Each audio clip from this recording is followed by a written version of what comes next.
Continuamos hoy, amigo oyente, nuestro viaje por el libro de Miqueas. Y llegamos a una nueva sección en esta pequeña profecía. Esta profecía de Miqueas puede ser comparada a un día judío. Aquí se nos presenta primero el anochecer y luego la mañana. Comienza con la oscuridad de la noche y los primeros 3 capítulos son de juicio, como ya hemos visto. ¿Qué Dios como tú que proclamas juicio futuro por pecados pasados? Eso lo vimos en los capítulos 1 al 3. Pero aún en esa sección pudimos apreciar un pequeño rayo de luz que atravesaba esas nubes tenebrosas que cubrían todo. Pero ahora hemos llegado a una nueva sección que profetiza la gloria futura a causa de las promesas pasadas. Y eso lo vemos en los capítulos 4 y 5. También veremos un poco de juicio en esta sección, pero lo glorioso es que aquí tenemos ese rayo de luz que de vez en cuando es cubierto por una nube pasajera que oculta un poco esa brillantez del sol. Y en el capítulo 4, al cual hemos llegado hoy, tenemos profecías de los días postreros y comienza diciendo lo siguiente aquí en el versículo 1. Acontecerá en los postreros tiempos que el monte de la casa de Jehová será establecido por cabecera de montes y más alto que los collados, y correrán a él los pueblos. Este pasaje de las Escrituras que tenemos ante nosotros es algo bastante destacado. Quizá le parezca a usted algo conocido, ya que es muy similar a lo que dice el profeta Isaías en el 2º capítulo de su libro. Usted debe recordar que Miqueas es contemporáneo de Isaías. Los eruditos conservadores, así como los liberales, a través de las edades, han batallado sobre este punto aquí. ¿Fue Miqueas quien copió a Isaías? ¿O fue Isaías quien copió a Miqueas? Y hablando honestamente, amigo oyente, creemos que eso es una pérdida de tiempo porque nadie tiene la respuesta. Nos gusta mucho más decir que el Espíritu Santo es el autor. Y él pudo decir las mismas cosas tanto a Isaías como a Miqueas. Y la razón por la cual él lo ha dicho 2 veces es porque es de suma importancia. Y esa es la razón por la cual usted debe observar esto cuidadosamente. Es como la historia que se cuenta de cierto evangelista que Dios utilizó en forma maravillosa. Este hombre se presentó en el púlpito para dar un mensaje, y antes de presentarlo dijo, «Bien, el sermón que voy a exponer lo tomé de fulano de tal, y siempre le he dado el crédito que se merece. Pero después de haberlo dado, por primera vez descubrí que fue otra persona el que lo había escrito y aparecía en uno de sus libros. No sabemos de dónde lo sacó este señor, así es que no sabemos a quién darle el crédito. De modo que, sencillamente, voy a predicar». Pues bien, nosotros pensamos lo mismo en cuanto a Miqueas e Isaías. El capítulo 2 de Isaías y el capítulo 4 de Miqueas, que comienzan de la misma manera, los dos tienen un autor original, y ese autor original es el Espíritu Santo de Dios. Pero notemos ahora al entrar a este capítulo 4, que este versículo en particular comienza diciendo algo que establece un contraste con lo que se ha dicho antes. Es decir, que aquí tenemos un contraste con lo que se dijo en el capítulo anterior. Por supuesto, nos estamos refiriendo a la última parte del capítulo 3. El versículo 12 del capítulo 3 nos dice, «Por tanto, a causa de vosotros, Sión será arada como campo, y Jerusalén vendrá a ser montones de ruinas, y el monte de la casa como cumbres de bosque». Ahora el profeta Jeremías en el capítulo 26 de su libro, versículo 18, cita a Miqueas como diciendo esto, así es que Jeremías lo confirma. Y esto tuvo lugar durante la época cuando Nabucodonosor destruyó a Jerusalén. Y usted debería saber cuán importante o significativo es esto. Luego puede leer los primeros capítulos del libro de Nehemías, y descubrirá que cuando él regresó a Jerusalén, él descubrió que todo estaba destruido. Él pudo ver que allí todo estaba en escombros, cenizas y ruinas. Y parecería que era una tarea imposible el reedificar la ciudad. Sin embargo, él hizo eso. Ahora, en el Talmud, que es un escrito judío, se informa del hecho de que en el momento de la destrucción de Jerusalén por Tito, en el año 70 después de Cristo, que un oficial del ejército romano, a quien se le da el nombre de Rufus, en realidad hizo esto, de arar los cimientos mismos del templo con un arado. Ahora hay algunos que rechazan esa tradición porque eso es lo que era. Pero en realidad Jerónimo lo notó, así como también el filósofo judío Mimonides lo notó y lo registró. Nosotros pensamos que es una tradición acertada, que francamente los dos hombres, Nabucodonosor y por cierto Tito, aborrecían a los judíos y a los creyentes y eran capaces de hacer una cosa así. Bueno, por lo menos Miqueas, y luego Jeremías lo cita a él como diciendo que Sión será arada como campo y Jerusalén vendrá a ser montones de ruinas. No nos preocupa si Nabucodonosor lo hizo y si Tito lo hizo más adelante, o si los dos lo hicieron, lo que creemos que es lo correcto. Pero aparte de todo eso, los hechos que han sido corroborados indican que esa era la situación de Jerusalén cuando Nehemías regresó, y esa era la situación de Jerusalén después de la destrucción de Tito en el año 70 después de Cristo.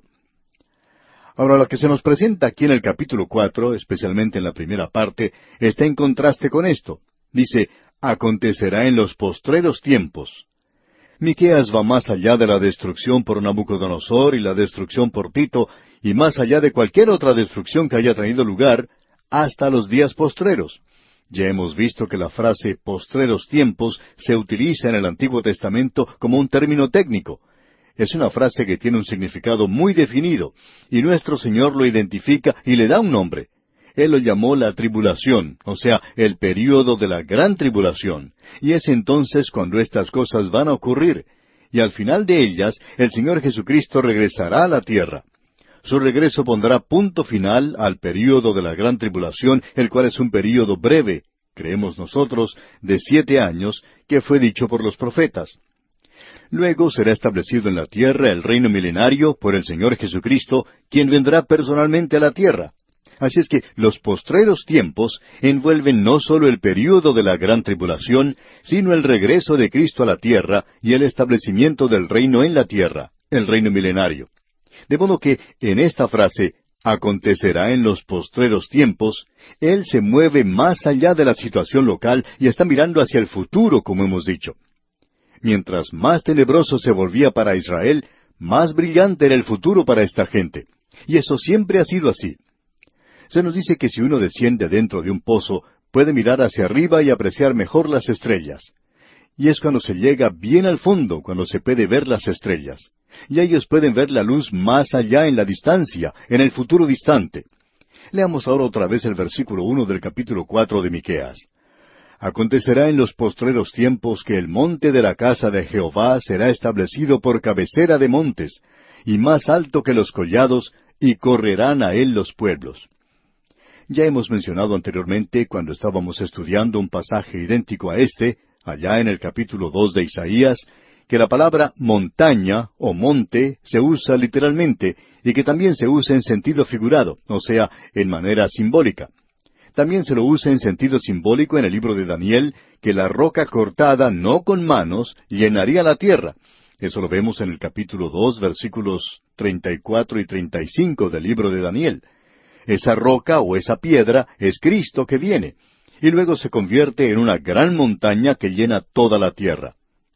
Leemos en ese pasaje de Daniel capítulo 2 versículos 34 y 35 lo siguiente. Estaba mirando hasta que una piedra fue cortada no con mano, e hirió a la imagen en sus pies de hierro y de barro cocido, y los desmenuzó.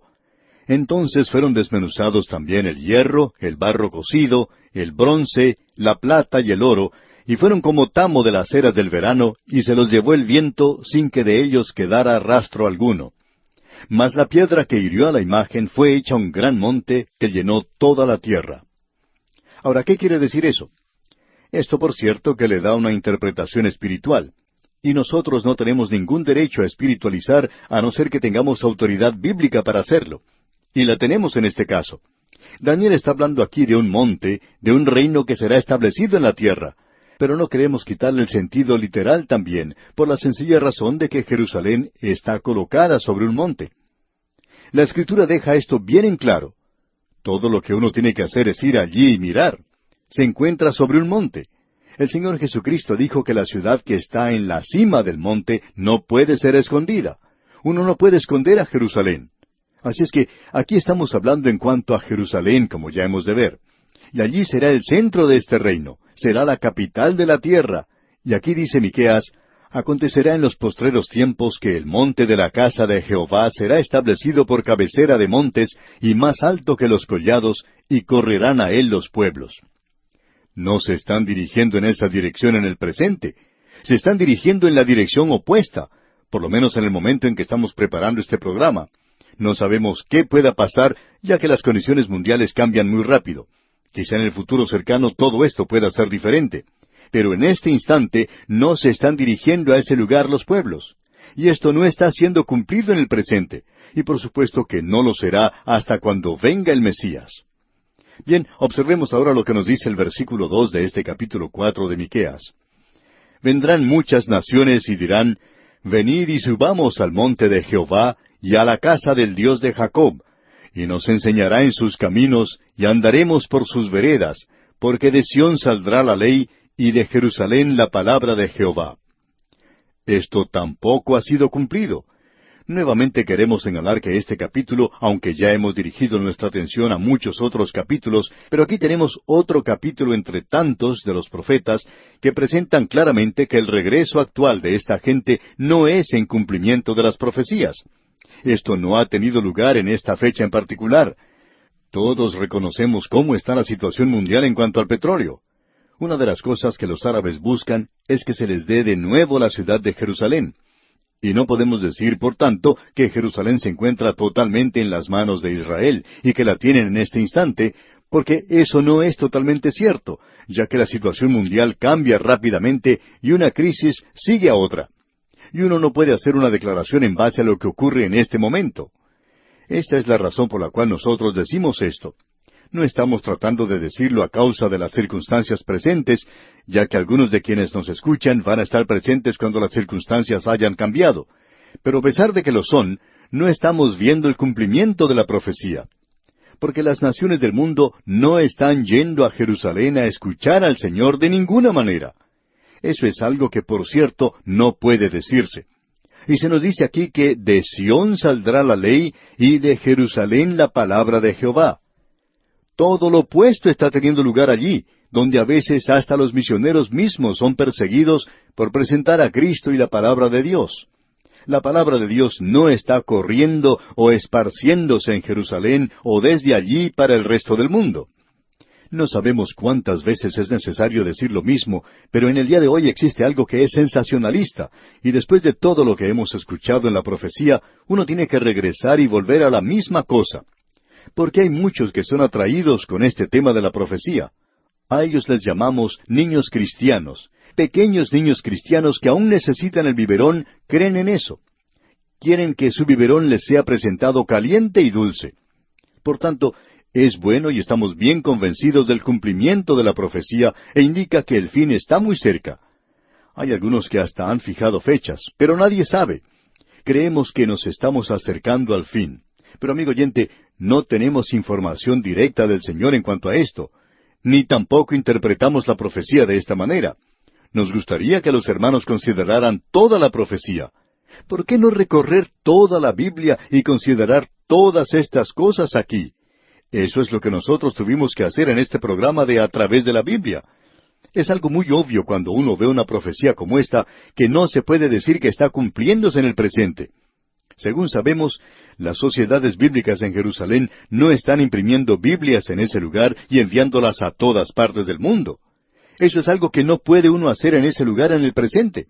Es prácticamente imposible hacer circular los Nuevos Testamentos desde ese lugar. La palabra de Dios no está saliendo de Jerusalén en el presente. Así es que no construyamos un complejo emocional aquí, que porque ciertas cosas han sucedido, que ya estamos viendo la profecía cumplida. Solo queremos saber cuáles profecías están siendo cumplidas. Esta no está siendo cumplida. Ahora el versículo 3 de este capítulo 4 de Miqueas comienza diciendo, «Y él juzgará entre muchos pueblos, y corregirá a naciones poderosas hasta muy lejos, y martillarán sus espadas para asadones y sus lanzas para hoces». ¿Quién es este? Bueno, es el Señor Jesucristo, es el Mesías, cuando Él regrese a la tierra por segunda vez. Él no lo ha hecho todavía. Y estas cosas no van a suceder hasta cuando Él regrese. Y martillarán sus espadas para asadones y sus lanzas para hoces. Esto aparece escrito allá en las Naciones Unidas. Y si estas personas allí en las Naciones Unidas han hecho esto de martillar sus espadas para asadones, simplemente han preparado instrumentos más grandes para golpearse los unos a los otros en la cabeza. Y si han cambiado sus lanzas en hoces, no las están usando para lo que deben usarlas, sino que están usándolas para hacer daño a otra nación o a otra gente, especialmente aquellas que son más débiles que ellos. Amigo oyente, no estamos viviendo en un día cuando se puede hacer esta clase de cosas. No creemos que esto debería estar en el edificio de las Naciones Unidas porque pensamos que este es el cuadrilátero de boxeo más grande del mundo. Allí se están golpeando los unos a los otros y no se ponen de acuerdo muy a menudo allí. Ahora este versículo 3 del capítulo 4 de Miqueas concluye diciendo, «No alzará espada nación contra nación, ni se ensayarán más para la guerra». Es muy obvio que no hemos llegado a eso. Eso ocurrirá solamente cuando llegue a reinar el príncipe de paz, y no está reinando en el día de hoy, amigo oyente. Y como resultado, no debemos martillar nuestras espadas y convertirlas en asadones. Debemos mantener la pólvora seca. En el día de hoy existe una idea muy popular de que hay que reducir el armamento, y por cierto que cualquiera que cree en la paz y quiere la paz, quiere ver que los armamentos sean reducidos. Y nos gustaría ver que el dinero se gastara en otra cosa. Pero, amigo oyente, mientras nos toque vivir en un mundo tan malo como el nuestro, mientras nos toque vivir en un mundo no de fantasía, sino de realidad, mientras nos toque vivir en un mundo donde uno tiene que tratar con las cosas directamente, eso es prácticamente imposible. El Señor Jesucristo dijo, «El hombre fuerte guarda su casa». ¿Cómo la guarda? ¿Volteando la cara para que le den en la otra mejilla? Eso no fue lo que dijo, sino que dijo que lo hacía armado. Esta filosofía no es muy popular en el presente para aquellos que citan solamente un lado de las enseñanzas de Cristo.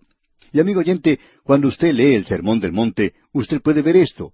Debe recordar que allí está hablando el Rey, y está hablando de una época cuando Él va a estar reinando aquí en la tierra, pero nosotros no hemos descubierto que Él esté reinando en el mundo ahora. Cuando Él reine, entonces no voy a necesitar ninguna protección.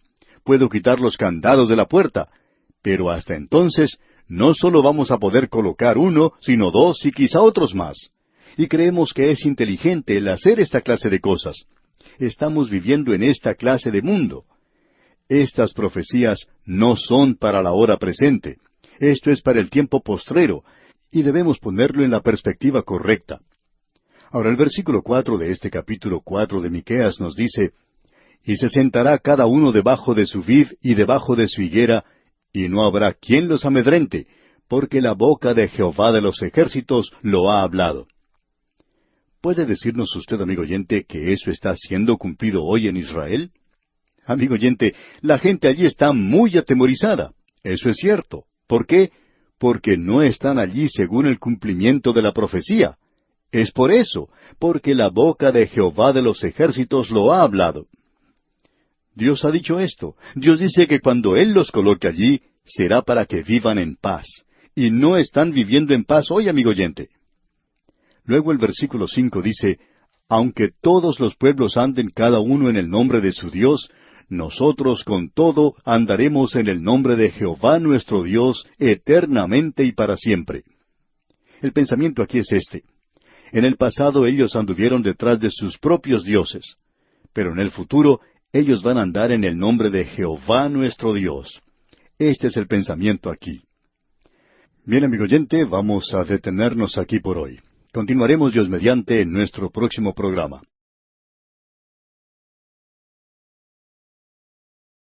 Continuamos hoy, amigo oyente, nuestro viaje por el libro del profeta Miqueas. Y volvemos a este maravilloso capítulo 4, y vamos a comenzar nuestro estudio a partir del versículo 6. Hemos podido apreciar en este capítulo 4 que el tema ha cambiado. Ha pasado de las tinieblas de la noche a la luz del día. Pasarán una o dos nubes bajo el sol en esta sección, pero en su mayor parte será tan brillante como la luz del mediodía. Aquí tenemos en realidad una gran profecía del reino milenario. Y el cuadro que se nos da aquí es del día cuando Dios hará que ellos regresen a la tierra prometida. Miqueas va a presentar esto de una manera muy clara en esta sección que comienza aquí con el versículo 6. Y hasta este punto llegamos en nuestro programa anterior. Leamos entonces este versículo 6. Dice, en aquel día, y aquí volvemos a tener esta otra referencia a los postreros días, el día de Jehová. Eso lo pudimos apreciar allá en el libro de Oseas. Vimos que el primero de los profetas que escribieron, así como todos los demás profetas mayores, utilizaron ese término.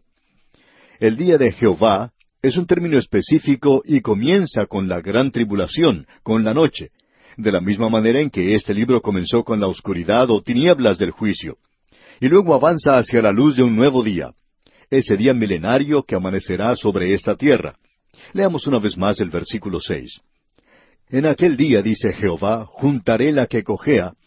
Ahora, ¿quién es esa? ¿Quién es la que cojea? Bueno, es la nación de Israel. Y continúa en el mismo versículo 6, y recogeré la descarriada y a la que afligí.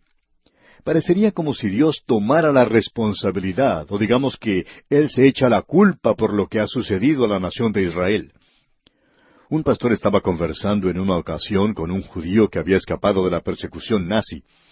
Este hombre había escapado de la muerte, aunque le había tocado estar en un campo de concentración.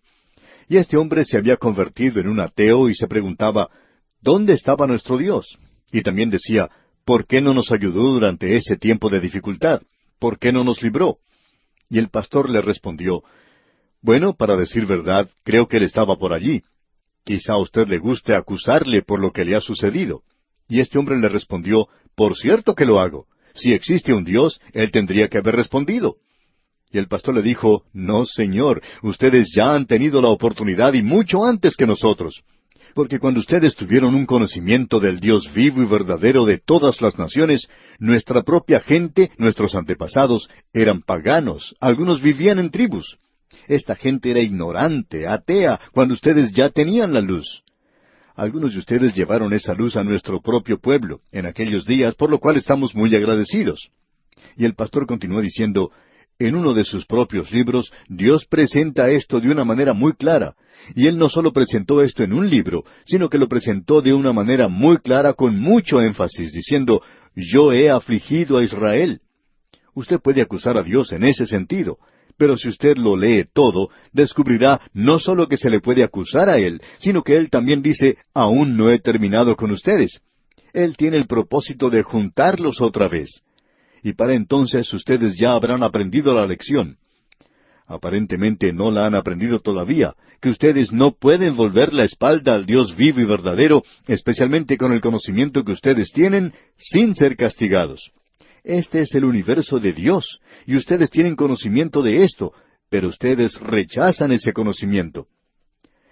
Y por supuesto, esa es la posición y la condición en que muchas naciones se encuentran en el presente. Y eso es lo que nos alarma, la ignorancia de la palabra de Dios en el presente, y no solo la ignorancia, sino la indiferencia hacia la palabra de Dios, y también la burla y la liviandad con que se toma la palabra de Dios. A veces uno escucha que algún cómico sale diciendo, el diablo me hizo hacerlo. Y no es así. Eso ocurrió porque usted tiene una vieja naturaleza que es tan mala y tan alienada y tan alejada de Dios como puede estar.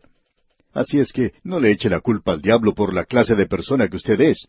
Es porque usted tiene esa vieja naturaleza. Esa es la razón. Y luego otros dicen, te voy a acusar ante Dios.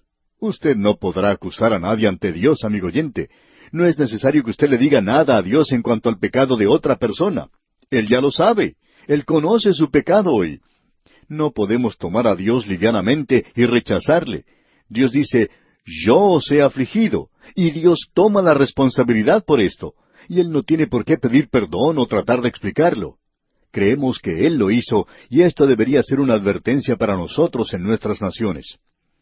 Luego Él dice aquí en el versículo 7 de este capítulo 4 de Miqueas, y pondré a la coja como remanente. Permítanos dedicar algo de tiempo a esta palabra remanente. Después de todo, a través de los largos años de la historia de la nación de Israel, esta nación nunca adoró un 100% a Dios.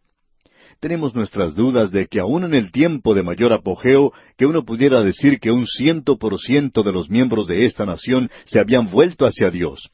Siempre había un remanente, siempre ha guardado un remanente. Fue en realidad un remanente el que entró a la tierra de los que habían salido de Egipto. Las generaciones que salieron de Egipto no entraron a la tierra prometida, sino que fueron sus hijos quienes lo hicieron. Siempre era ese remanente el que Dios salvaba. Aún ocurrió eso en los días de Elías. Elías era muy pesimista. Él dijo, y solo yo he quedado. Sin embargo, Dios tuvo que responderle, y yo haré que queden en Israel 7,000 cuyas rodillas no se doblaron ante Baal y cuyas bocas no lo besaron. Estos estaban huyendo de Acab y Jezabel, tenemos que decir eso. Y Elías no sabía en cuanto a ellos. Y pensamos que dos cosas ocurren hoy. Pensamos que hoy hay muchos más creyentes de lo que nos imaginamos, porque creemos que aquellos, como estos 7,000, son personas que escuchan nuestro programa, pero nunca nos escriben. Alguien ha dicho que solamente 1 de cada 10,000 oyentes escribe una carta a un programa radial. Se nos ha dicho que quizá nuestro programa tenga un promedio un poco mejor que eso, pero no mucho más. 1 de cada 10,000. No sabemos nada en cuanto a ellos. Debemos decir eso. No recibimos ninguna comunicación de parte de ellos. Y Elías, en este sentido, tampoco había oído de esos 7,000. Ellos no le habían estado escribiendo para animarle a que se mantuviera firme por Dios. Pero Dios tenía un remanente. Él siempre ha tenido un remanente. Y había unos cuantos allí a la venida de Cristo. No debemos decir que la nación de Israel rechazó a Cristo porque no fue así. Había un pequeño remanente que sí le recibió. En el día de Pentecostés hubo una gran compañía que se volvió a Cristo. Pero siempre ha habido un remanente, y creemos que eso ocurre en la iglesia hoy. Ahora queremos ser más específicos. Nosotros hemos dicho que creemos que hay más creyentes hoy que los que uno piensa que hay. Por ejemplo, sabemos de varios que no son miembros de una iglesia, y se sienten resentidos en cuanto a la iglesia local. No se unen a ella, pero pensamos que son creyentes. Y pensamos que en una iglesia hoy solamente hay un remanente de la totalidad de los creyentes. Y creemos que nos sorprenderíamos si supiéramos cuán pocos son los miembros de las iglesias que son activos en los círculos cristianos, que son realmente creyentes genuinos. Y puede ser que nos encontremos en un período en el presente que va a traer la persecución, o como dijo el escritor de la Epístola a los Hebreos, porque el Señor al que ama disciplina y azota a todo el que recibe por hijo. Él va a disciplinarlo, lo va a probar. Ahora, si usted cree que tiene algún metal en usted y que eso es oro, entonces puede llevarlo a la oficina del que aquilata los metales. Amigo oyente, él va a aplicarle mucho calor para descubrir si usted verdaderamente tiene oro o no. Y Dios hace eso a aquellos que son suyos. Nosotros pensamos que de todos los miembros de las iglesias en el presente, hay muchos que son falsos, muchos que se han hecho pasar por santos en el presente. Estos no son genuinos de ninguna manera. Ellos no han nacido de nuevo, como vimos allá en la primera epístola del apóstol Juan. Allí se presenta una verdadera prueba.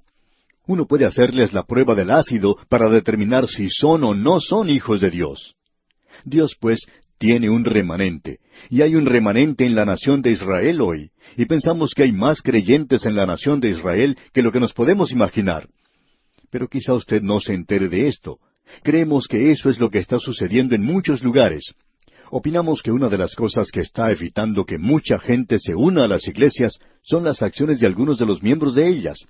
Creemos que es necesario que tengamos mucho cuidado, como miembros de una iglesia, de no cerrarle la puerta a algunos en el mismo instante en que estamos tratando de demostrar lo evangelísticos que somos, ya que de esa manera estamos cerrándole la puerta a muchos creyentes.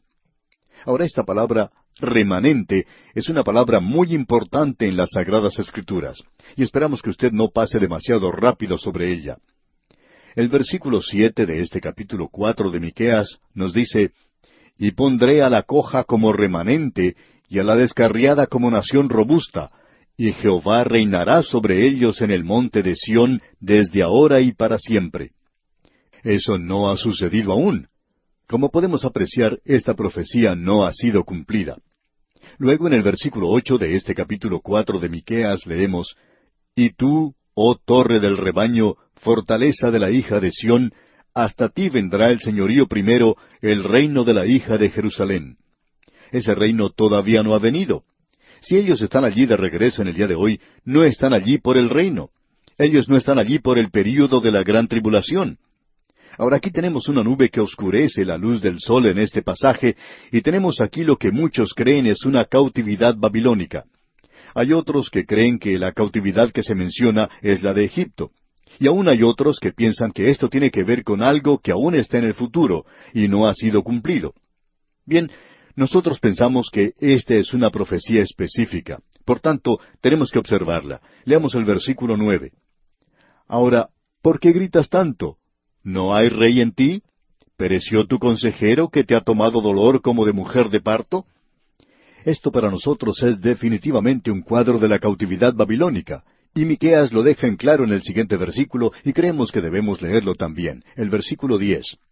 Duélete y gime, hija de Sión, como mujer que está de parto, porque ahora saldrás de la ciudad y morarás en el campo, y llegarás hasta Babilonia. Allí serás librada, allí te redimirá Jehová de la mano de tus enemigos. Ahora nosotros pensamos que es demasiado específico esto aquí para referirse a cualquier otra cosa que no sea la cautividad en Babilonia, que se aproximaba contra el reino del sur. Él la llama hija de Sión. Esto lo presenta claramente como el reino del sur. Pero lo que nos interesa aquí es la terminología utilizada. Se presenta aquí esta expresión, te ha tomado dolor como mujer de parto. No podemos hablar de esto como experiencia propia. La mitad de la familia humana no sabe lo que es pasar por estos dolores, es decir, la de tener dolores de parto. Solo la hembra de las especies conoce en cuanto a esto.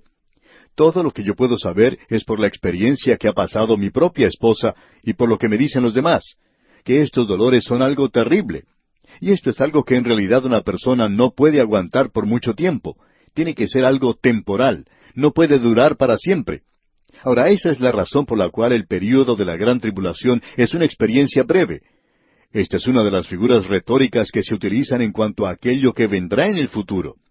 La cautividad babilónica presenta un pequeño bosquejo de esto. Es como un pequeño cuadro de lo que vendrá sobre la tierra, y la cautividad babilónica es una advertencia. Dios ha presentado muchas ilustraciones a través de su palabra en cuanto a los eventos futuros. Estos son eventos históricos que tienen un mensaje, y Dios presenta esto por medio de la historia para que nosotros vengamos y captemos el mensaje que Él está dando. Y el cuadro aquí es aquel cuando Nabucodonosor se apoderó de Jerusalén, y éste en realidad llegó 3 veces a la ciudad, y finalmente la arrasó, la quemó, destruyó el área del templo, y no dejó piedra sobre piedra, sino que dejó todo en completa ruina. Así es que todo esto se describe aquí como los dolores que sufre una mujer de parto. Esto tiene que ser un período breve, de otra manera, la nación no va a existir. No puede continuar para siempre porque no podría soportarlo. Sería demasiado horrible, sería terrible. Y esa es la razón por la cual el período de la gran tribulación tiene que ser un período breve. El Señor Jesucristo expresó eso de una manera muy clara allá en el Evangelio según San Mateo, capítulo 4, versículo 22. Él dijo, y si aquellos días no fuesen acortados, nadie sería salvo. Ninguno podría soportar eso. Pero Él dice que ya que esos días serán acortados, entonces habrá aquellos que van a poder pasar ese período. Y nuevamente tenemos un remanente de 144,000 que han sido sellados al principio de la tribulación. Los podemos ver al final de la gran tribulación allá en el monte Sión. Ellos pasaron a través de todo esto. Todos ellos pasaron por eso. Y no solo tenía él 100 ovejas y una se perdió y quedó con 99, sino que comenzó con 144,000 y llegó al final con 144,000 y no con 143,999. De paso diremos que esto es algo que nos da mucho ánimo. Luego Miqueas pasa a otra sección. A causa de esto, él sigue avanzando y comienza a hablar ahora de aquello que vendrá en el futuro lejano. Y eso es por supuesto el tiempo de la gran tribulación. Eso se relacionará específicamente con la última guerra, no la batalla de Armagedón, sino la guerra de Armagedón. Leamos el versículo 11 de este capítulo 4 de Miqueas. Pero ahora se han juntado muchas naciones contra ti, y dicen, sea profanada, y vean nuestros ojos su deseo en Sión. Y él se aparta inmediatamente de los babilonios, porque aquí hay muchas naciones que se presentan contra la nación de Israel. Y la otra era nada más que Babilonia. Babilonia solamente se menciona. Así es que tenemos aquí algo diferente. Luego en el versículo 12 dice, mas ellos no conocieron los pensamientos de Jehová, ni entendieron su consejo, por lo cual los juntó como gavillas en la era. Ellos se están presentando contra el pueblo de Dios. Entonces llevan a cabo este sitio mundial contra Jerusalén. Esto hace que Jerusalén llegue a ser el punto central del mundo, o sea, hacia donde se vuelca toda la atención mundial en esos días. Y eso se menciona en otra parte de las Escrituras también, allá en Joel capítulo 3, y no hemos llegado aún a Zacarías, pero también allí lo veremos. Se menciona asimismo en Ezequiel capítulos 38 y 39. Así es que las naciones del mundo bajarán contra este pueblo. Esto es en la época de la gran tribulación y durante la guerra de Armagedón. Y ellos no saben lo que Dios va a hacer. Ellos están avanzando ciegamente hacia el juicio, no dándose cuenta de esto. Ahora el versículo 13 dice, el versículo final de este capítulo 4 de Miqueas, dice, «Levántate y trilla, hija de Sión, porque haré tu cuerno como de hierro, y tus uñas de bronce, y desmenuzarás a muchos pueblos, y consagrarás a Jehová su botín, y sus riquezas al Señor de toda la tierra». Y esto hará que esa guerra de los 6 días parezca realmente nada. Después de todo, ellos no salieron muy bien parados en la última. Pero en aquel día Dios les capacitará para que se defiendan por sí mismos. Hoy son una nación débil, dependen absolutamente de otras naciones. Pero en aquel día van a depender del mismo Señor. Y usted recuerda lo que dijo el profeta. Nuestra ayuda no viene del norte, o sea, no viene de esa gran potencia del norte o del sur, no viene de Egipto, ni del oeste, no viene de Europa o de los Estados Unidos, ni del este, de China o de los países árabes, sino que nuestra ayuda viene del Señor, el Creador de los cielos y la tierra. Y esto mira hacia el futuro, hacia aquel día y hacia aquella hora de la guerra que concluye el período de la gran tribulación, la guerra de Armagedón. Y con esto, amigo oyente, concluimos el capítulo 4 de Miqueas. En nuestro próximo programa comenzaremos nuestro estudio del capítulo 5. Continuamos hoy, amigo oyente, nuestro recorrido por el libro del profeta Miqueas. Y al entrar en el estudio del capítulo 5, vemos que tenemos un nuevo tópico. Aquí se habla de la profecía en cuanto a la primera venida de Cristo. En el capítulo anterior vimos las profecías concernientes a los días postreros. Ahora aquí tenemos las profecías de la primera venida de Cristo, que por supuesto es antes de la segunda venida y del establecimiento del reino. Este primer versículo que vamos a leer probablemente pertenece al capítulo anterior que hemos leído, al capítulo 4. En la Biblia hebrea es parte de ese capítulo anterior. No sabemos cómo llegó a pertenecer al capítulo 5, y no creemos que debería estar allí. El primer versículo, pues, de este capítulo 5 dice, «Rodéate ahora de muros, hija de guerreros. Nos han sitiado. Con vara herirán en la mejilla al juez de Israel». En nuestro estudio anterior usted recordará que vimos que Miqueas describe al principio del versículo 9 del capítulo 4 la cautividad babilónica, y luego proyecta eso a los días postreros, es decir, al período de la gran tribulación y la guerra de Armagedón. Y este último versículo de esta sección ahora regresa a eso, y vemos que es identificado con la cautividad babilónica, en realidad con el fin de esa cautividad. Y la referencia que tenemos aquí no es al Señor Jesús. Hay aquellos que opinan que el Señor Jesús es mencionado aquí en el versículo 1 cuando dice, «Con vara herirán en la mejilla al juez de Israel». Usted notará cuando lee el relato del Evangelio que a él se le golpeó en el rostro con las manos, y no fue un poder extranjero el que lo hizo, sino su propio pueblo, la noche que él fue arrestado y cuando fue llevado al tribunal. Allí es donde fue golpeado en su rostro. Así es que esto no tiene ninguna referencia a la venida de Cristo la primera vez, cuando él fue maltratado de tal manera. Hay otros pasajes que sí se refieren a esto, pero no este en particular. Probablemente esto se refiere al fin del reino davídico, de esa época en particular, es decir, hasta la cautividad babilónica. Si usted lee el capítulo 25 del segundo libro de Reyes, en el versículo 7 dice, «Degollaron a los hijos de Sedequías en presencia suya, y a Sedequías le sacaron los ojos, y atado con cadenas lo llevaron a Babilonia». Creemos que esta es una referencia a este instante, por cierto que se puede aplicar aquí. Y esto demuestra lo que parece ser el final del linaje de David, porque Sedequías no era un descendiente directo. Usted recordará que cuando llegaron al mismo final, que Joaquín se rebeló contra el reino de Babilonia, contra su rey. En efecto, le hizo frente al principio. Entonces el rey de Babilonia, Nabucodonosor, le llevó en cautividad. Luego Joaquín fue colocado en el trono. Eso fue lo que sucedió allá en el segundo libro de los Reyes, capítulo 24, versículo 15, donde leemos: Asimismo llevó cautivos a Babilonia a Joaquín, a la madre del rey, y a las mujeres del rey, a sus oficiales y a los poderosos de la tierra, cautivos los llevó de Jerusalén a Babilonia.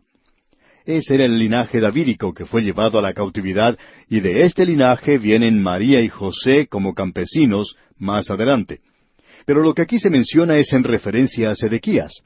Este era un tío de Joaquín, y fue Nabucodonosor quien lo instaló a él sobre el trono.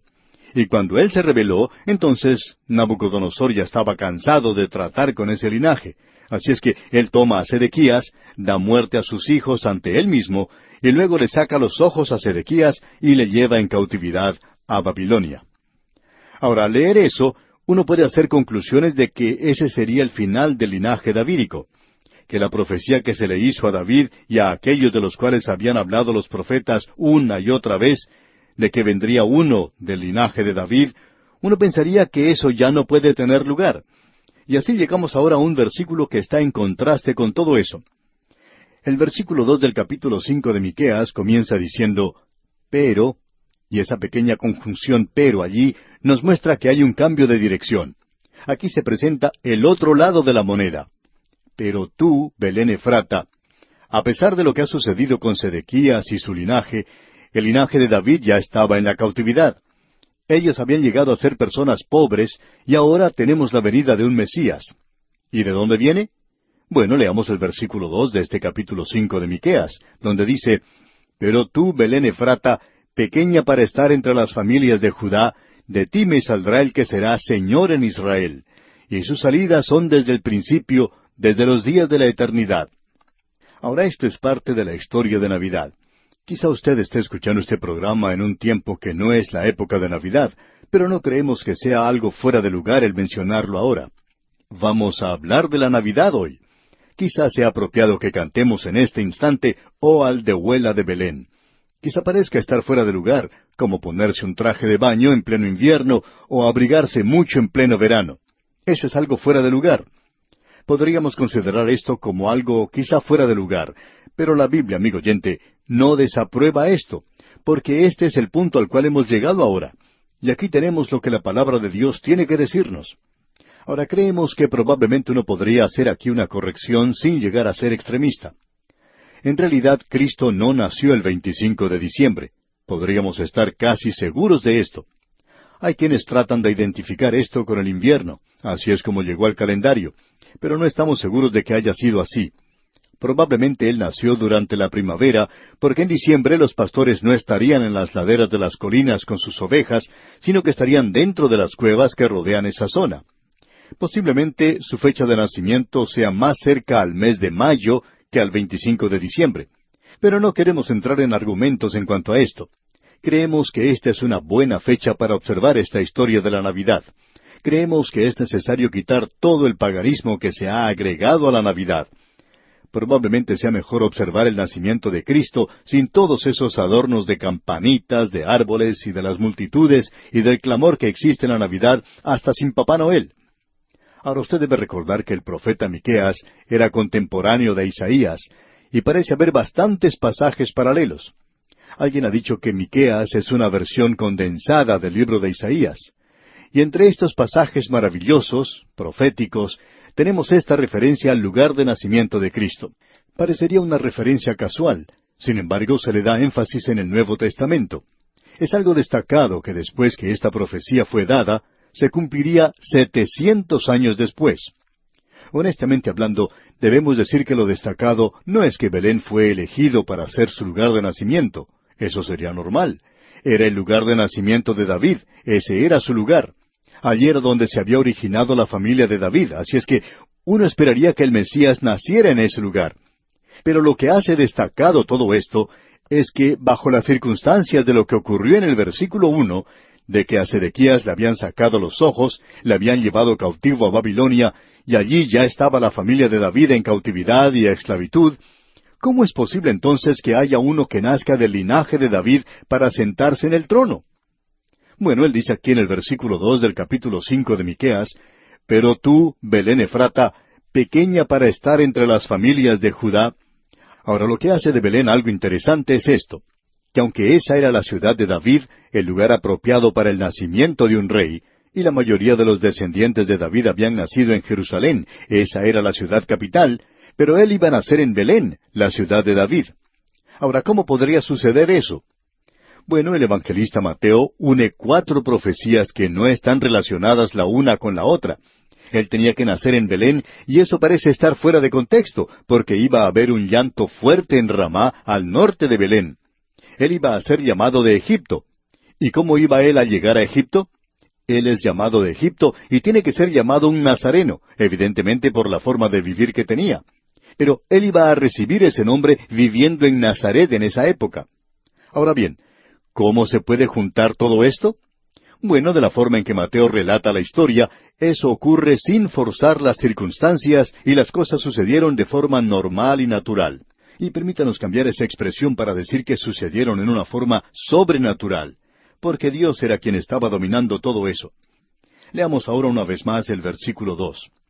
Pero tú, Belén Efrata, pequeña para estar entre las familias de Judá, de ti me saldrá el que será Señor en Israel. Ahora, aquel que había sido prometido a David, y aquel de quien los profetas tomaron como himno lema del Antiguo Testamento, sería aquel que vendría del linaje de David y ocuparía el trono de David, y quien llegaría a hacer ciertas cosas sobre esta tierra que ningún otro podría hacer. Y ya vamos a ver esto más adelante en este capítulo, ya que no vamos a poder hacerlo hoy. Pero queremos que usted note esto, amigo oyente. De ti me saldrá el que será Señor en Israel. Ese es un lenguaje un poco extraño. Escuche lo que dice la parte final del versículo 2. Y sus salidas son desde el principio, desde los días de la eternidad.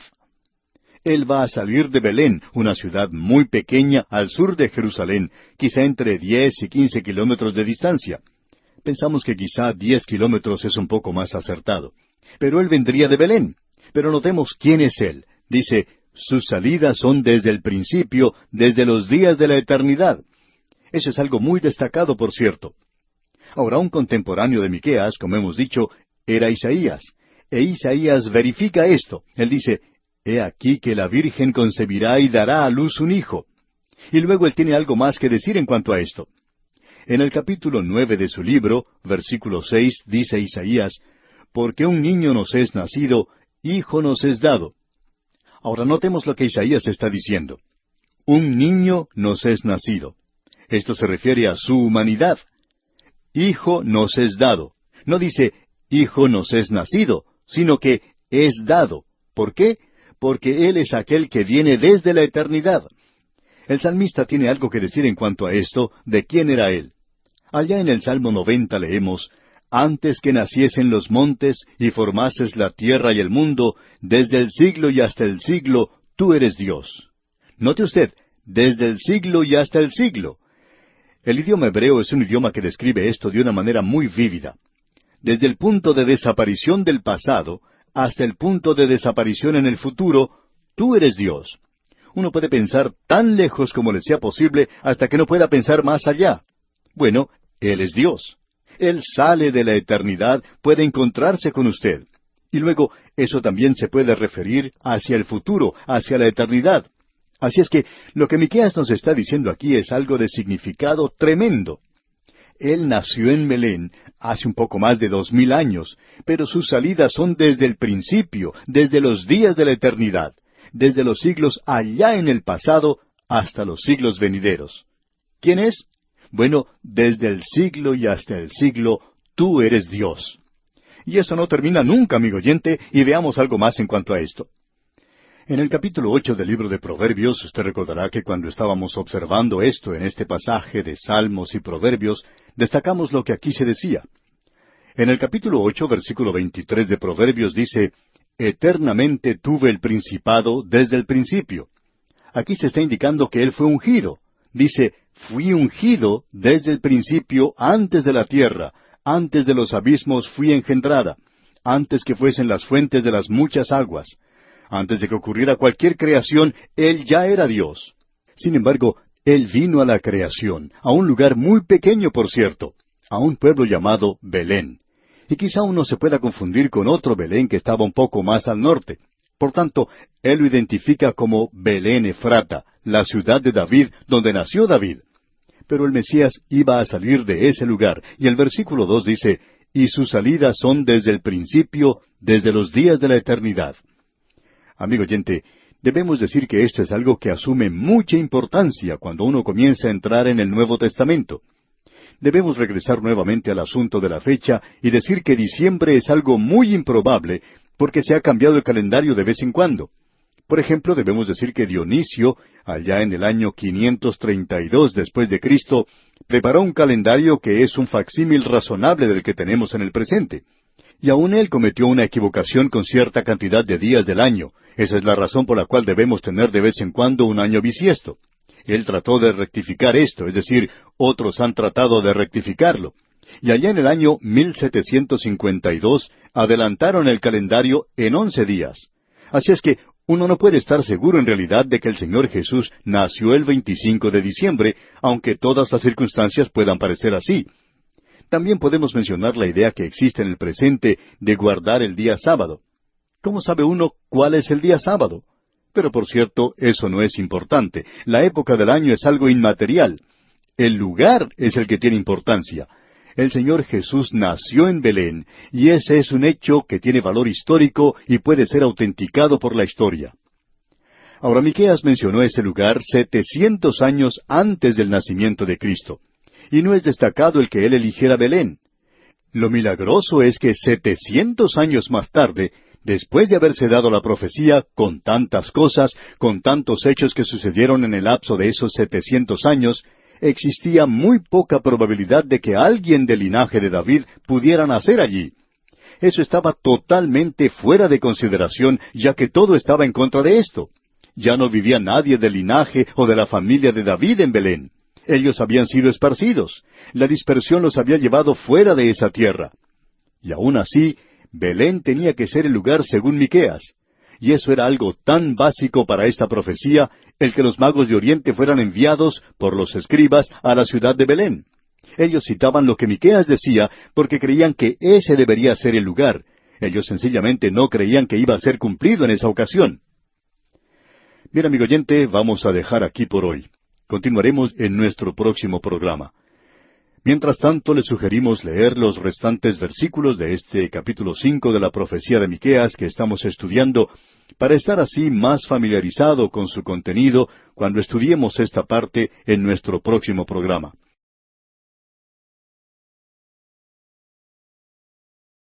Continuamos hoy, amigo oyente, nuestra marcha por el libro de Miqueas, y estamos en el capítulo 5, y vamos a continuar viendo hoy lo que comenzamos a ver en el programa anterior. Debemos regresar un poquito a ver lo que vimos antes para unir esto con nuestro programa anterior y tener una mejor idea de lo que está ocurriendo aquí. Dijimos que el versículo 1 del capítulo 5 en realidad pertenece al capítulo 4. Así es como se nos presenta en el texto hebreo en el capítulo 4. Pero eso revela la condición de la familia de David en la época de la cautividad babilónica. Ellos habían ido a la cautividad, y Sedequías, quien era de la familia de David, pero era nada más que un tío del rey Joaquín, había sido llevado a la cautividad también, y los conquistadores le habían sacado los ojos. Todos los hijos de Sedequías también fueron asesinados. Ahora alguien podría llegar a la conclusión de que este era el fin de la familia de David. Pero allí no terminó la familia de David. Vimos en el versículo 2 que en Belén habría de nacer alguien en el linaje de David. Y el Nuevo Testamento, por supuesto, toma esta historia y la expande. Primero el evangelista Mateo, luego Lucas, nos dan la historia de cómo Belén era el lugar donde nació Jesús, quien era de la casa y familia de David. Ahora leamos otra vez el versículo 2 de este capítulo 5 de Miqueas, que dice, «Pero tú, Belén Efrata, pequeña para estar entre las familias de Judá, de ti me saldrá el que será Señor en Israel, y sus salidas son desde el principio, desde los días de la eternidad». Queremos recorrer algo del terreno que no cubrimos en el programa anterior. El lugar donde Jesús debía nacer era Belén. Y al mirar hacia atrás lo vemos como historia. Pero probablemente esto parecería algo oscuro y tenebroso para aquellos que fueron a la cautividad de Babilonia. Sería posible ahora que el Mesías viniera. Así es que Miqueas, hablando dentro de ese marco, dice, sí, Él nacerá en Belén. Y ese es el lugar. No hay nada fuera de lo común en cuanto a eso. Pero el hecho de que Cristo naciera allí, y las circunstancias que llevaron a su nacimiento en la ciudad de Belén, que son cosas muy conocidas para nosotros, nos muestran algo que es destacado, considerando lo que había ocurrido en los años intermedios desde el tiempo de la cautividad babilónica por 500 años. ¿Cómo era posible que alguien naciera allí? Bueno, si ese pequeño asno en el cual montaba María, de Nazaret a Belén, hubiera tropezado y María hubiera caído, Jesús probablemente hubiera nacido en algún lugar a lo largo del camino. Pero vamos a decir algo con mucho cuidado, amigo oyente, y es que ese pequeño asno no podía haber tropezado. En realidad, esa era la forma de viajar más segura que ella podría haber tomado, porque ese pequeño asno no podía tropezar. Ahora esperamos que esto no lleve a nadie a tomar un punto de vista fanático en cuanto a viajar. Cierto hombre que sabía que al doctor Magee no le gustaba viajar en avión, en cierta ocasión, cuando se enteró que él iba a hacer un viaje, utilizando este medio de transporte, se le acercó y le dijo, hermano, yo no quiero que usted se preocupe en cuanto a este vuelo. No quiero que usted se preocupe porque yo he orado y quiero que usted sepa que el Señor me ha mostrado que ese avión no podrá caer. Bueno, el doctor Magee no prestó mucha atención a algo así, sino que lo dejó de lado como una tontería.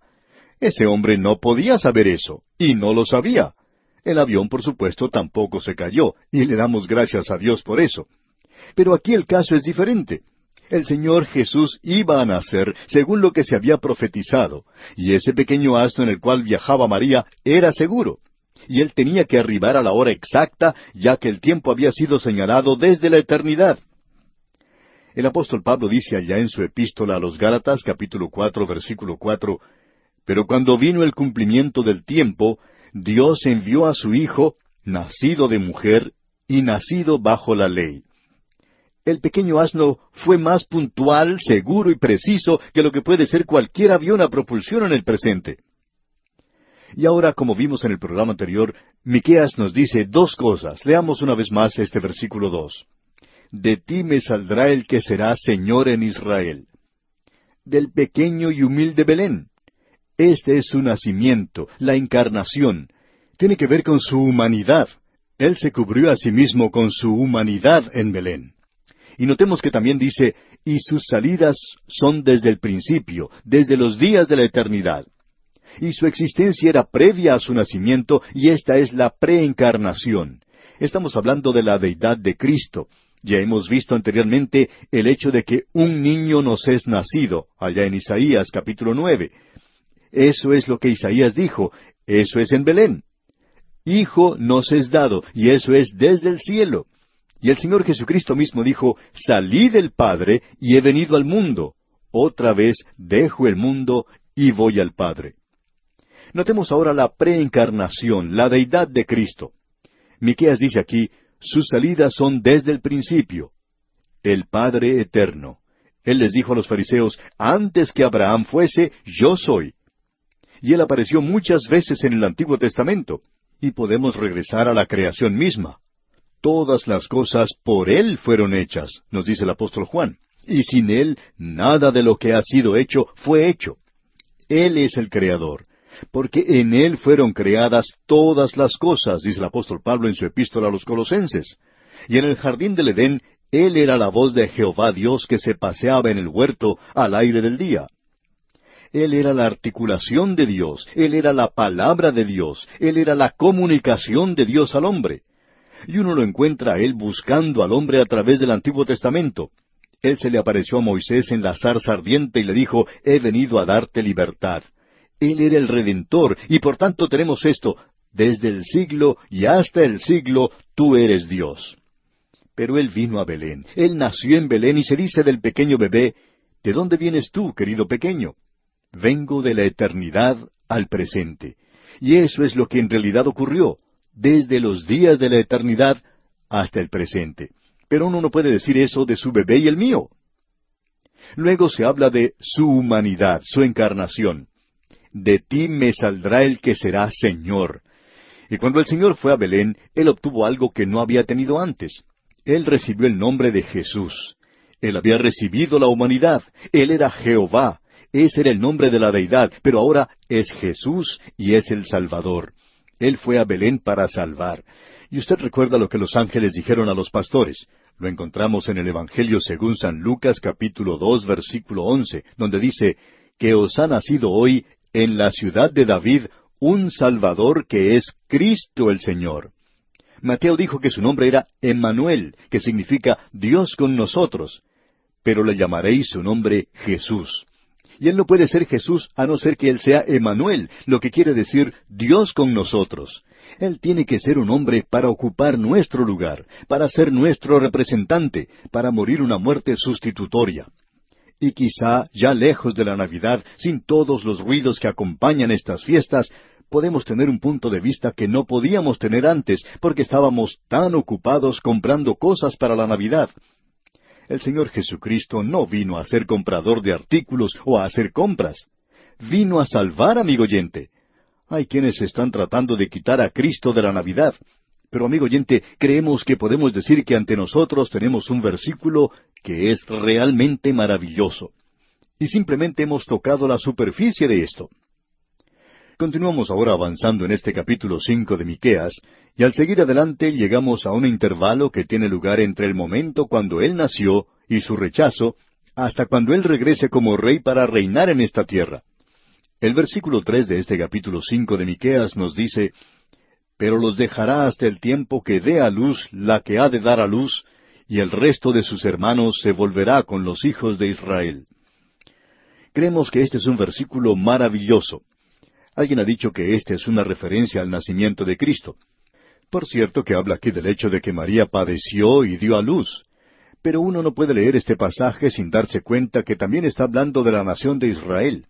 Y habla no solo de su dispersión mundial, la cual les sobrevino por el juicio de Dios, sino de que ellos van a ser reunidos otra vez. Pero antes de ser reunidos, esa nación tiene que padecer dolores. Y ese padecimiento es el período de la gran tribulación por la cual deberán pasar ellos. Porque se nos dice aquí en el versículo 3, «Pero los dejará hasta el tiempo que dé a luz la que ha de dar a luz, y el resto de sus hermanos se volverá con los hijos de Israel». Y continúa en el versículo 4 diciendo, «Y él estará y apacentará con poder de Jehová, con grandeza del nombre de Jehová su Dios, y morarán seguros, porque ahora será engrandecido hasta los fines de la tierra». Él es presentado aquí como el pastor que los alimenta. Amigo oyente, Él es el pastor de la iglesia y Él también es el pastor de la nación de Israel. Y Él es aquel que traerá a esta tierra lo que este mundo necesita. Uno habla de un regalo de Navidad. Bueno, cuando Él venga a esta tierra, entonces sí que traerá un regalo de Navidad. Y en el versículo 4 aquí vemos que Él es el pastor, aquel que fue rechazado, aquel que nació en Belén. Y Él va a alimentar a su rebaño. Y no podemos pensar de ninguna otra cosa más maravillosa que el hecho de que Él es el pastor de su rebaño. Recuerde que Él dijo que tenía otras ovejas que no eran de su rebaño, pero eran de esta manada. Y eso habla de su cuidado, de su protección y de su salvación. En realidad, Él es el buen pastor que da su vida por sus ovejas. Y Él es el gran pastor que cuida sus ovejas hoy. Eso lo tenemos allá en el Salmo 23. Y Él es el príncipe de los pastores que vendrá algún día. Y a propósito, todo su ministerio se presenta bajo el cargo de pastor. Y los gobernantes de Dios eran todos hombres que habían sido adiestrados como pastores, es decir, los principales. Moisés, por ejemplo, era un pastor antes que Dios le hiciera pastor de su pueblo. David era un pastor antes de llegar a ser el gran rey que fue. Ahora, ¿qué es lo que Él va a traer como ese gran regalo de Navidad? Bueno, vamos a tener que seguir leyendo. El versículo 5 de este capítulo 5 de Miqueas nos dice, «Y este será nuestra paz, cuando el asirio viniere a nuestra tierra, y cuando hollare nuestros palacios, entonces levantaremos contra él 7 pastores y 8 hombres principales». Hay varias cosas que se presentan aquí que debemos notar. Pensamos que el asirio, como vimos allá en el libro de Isaías, presenta o destaca al enemigo que vendrá en los días postreros. Creemos que deberíamos presentar esto en plural en lugar de singular. Cuando los asirios vinieren a nuestra tierra y cuando hollaren nuestros palacios. Ellos eran tan brutales y fueron ellos los que tomaron el reino del norte y lo llevaron a la cautividad. Y aquí Miqueas dice que levantará 7 pastores y 8 hombres principales. Ahora no queremos entrar en las matemáticas, pero es interesante lo que uno descubre al estudiar la palabra de Dios, que a veces se le da énfasis a ciertos números en las Sagradas Escrituras, especialmente a estos dos. Por ejemplo, tenemos en el libro de Proverbios, en el capítulo 6, versículo 16, que dice, 6 cosas aborrece Jehová, y aun 7 abomina su alma. Es interesante notar cómo se ha desarrollado esto. También vemos que se utiliza en Eclesiastés, pero no podemos dedicar el tiempo para desarrollar este aspecto en particular aquí. Pero sí podemos notar que Dios los librará a ellos y será una liberación total. Quizá deberíamos leer en el libro de Eclesiastés allá en el capítulo 11, versículo 2, y ver lo que se nos dice por un momento. Dice, reparte a 7 y aun a 8, porque no sabes el mal que vendrá sobre la tierra. En otras palabras, esto señala que Dios ha provisto adecuadamente. Y creemos que ese es el pensamiento que se nos da aquí. Cuando venga el enemigo, Dios estará listo para cuidar de los suyos. Ahora notemos lo que dice el versículo 6 de este capítulo 5 de Miqueas. Y devastarán la tierra de Asiria espada, y con sus espadas la tierra de Nimrod, y nos librará del asirio cuando viniere contra nuestra tierra y hollare nuestros confines. Como se puede apreciar, esto mira hacia el futuro, hacia aquel que es el pastor, a aquel que nació en Belén. Él vino antes en humildad, y necesitamos notar eso, que dice que Él se humilló a sí mismo. Nosotros no hacemos eso. A veces son las otras personas las que nos humillan. Pero Él se humilló a sí mismo. Y hubo un despojamiento de parte de Cristo, porque dice que Él se despojó a sí mismo. Ahora, ¿de qué se despojó Él? No fue de su deidad, porque ese pequeño bebé tan indefenso que reposaba en los brazos de su madre, podía haber dicho una palabra que hubiera causado que este universo cesara de existir. Él es tan Dios como el mismo Dios, y Él es tan hombre como el mismo hombre. Pero Él se limitó a sí mismo, y esa es una limitación propia. Eso es aquello que Él hizo voluntariamente. Nosotros no nos limitamos a nosotros mismos voluntariamente, sino que al contrario, nos ensanchamos. Nosotros somos agresivos, queremos ganar, queremos estar en la cumbre. El hombre es egoísta, centrado en sí mismo. Pero Él es el pastor, Él vino a Belén. Esa no era una ciudad real, esa no era la capital. Él nació en un pesebre, y ese no es el lugar para que nazca un rey. Pero Él vino y se humilló a sí mismo. Él vino de esa manera. Y Él es el pastor. Él vino como pastor para morir por su pueblo. Él vino como pastor hoy para cuidar a sus ovejas. Y Él vendrá otra vez como el príncipe de los pastores, pero esta vez lo hará en gran poder y gloria. Luego en el versículo 7 de este capítulo 5 de Miqueas, vemos que va a defender a los suyos. Él los va a proteger. Y allí este versículo 7 dice algo del remanente de Jacob, y ya hemos hablado de ese remanente anteriormente. Leamos el versículo 7. El remanente de Jacob será en medio de muchos pueblos como el rocío de Jehová, como las lluvias sobre la hierba, las cuales no esperan a varón, ni aguardan a hijos de hombres. Usted puede apreciar que Él no solo les protegerá, sino que les bendecirá. Y les dará fortaleza. Escuche lo que dice ahora el versículo 8. Asimismo el remanente de Jacob será entre las naciones, en medio de muchos pueblos, como el león entre las bestias de la selva, como el cachorro del león entre las manadas de las ovejas, el cual si pasare y hollare y arrebatare, no hay quien escape. Por cierto que esto no describe al pueblo de Israel en nuestro día. Israel ha estado en una situación precaria por muchos años. Pero Dios dice, haré que Israel sea la cabeza de las naciones y no la cola de las naciones. Lamentablemente no están en esa posición hoy, sino que están en el otro extremo. Ahora el versículo 9 dice, tu mano se alzará sobre tus enemigos, y todos tus adversarios serán destruidos. Él va a estar allí para darles victoria sobre sus enemigos. Y luego vemos que el versículo 10 comienza diciendo, acontecerá en aquel día. Y en caso de que alguna milenarista haya regresado y esté tratando de aplicar esto a alguna otra cosa, Miqueas quiere que nosotros sepamos que esto es en aquel día. Y ese día mira hacia el futuro. Leamos ahora los versículos 10 y 11 juntos. Acontecerá en aquel día, dice Jehová, que haré matar tus caballos de en medio de ti, y haré destruir tus carros. Haré también destruir las ciudades de tu tierra, y arruinaré todas tus fortalezas. Ahora, ¿por qué hará Él eso? Bueno, porque ellos no van a necesitar más de estos instrumentos de guerra. Él está trayendo la paz a la tierra. Y en el versículo 12 agrega, Asimismo destruiré de tu mano las hechicerías, y no se hallarán en ti agoreros. Nos gustaría desarrollar esto un poco más, pero vamos a regresar a esto más adelante. Él va a librarse de la idolatría y de la religión falsa. Y en el versículo 13 dice, Y haré destruir tus esculturas y tus imágenes de en medio de ti, y nunca más te inclinarás a la obra de tus manos. Ahora ellos van a adorar al Dios vivo y verdadero. Y en los dos últimos versículos, 14 y 15, leemos, Arrancaré tus imágenes de acera de en medio de ti, y destruiré tus ciudades, y con ira y con furor haré venganza en las naciones que no obedecieron.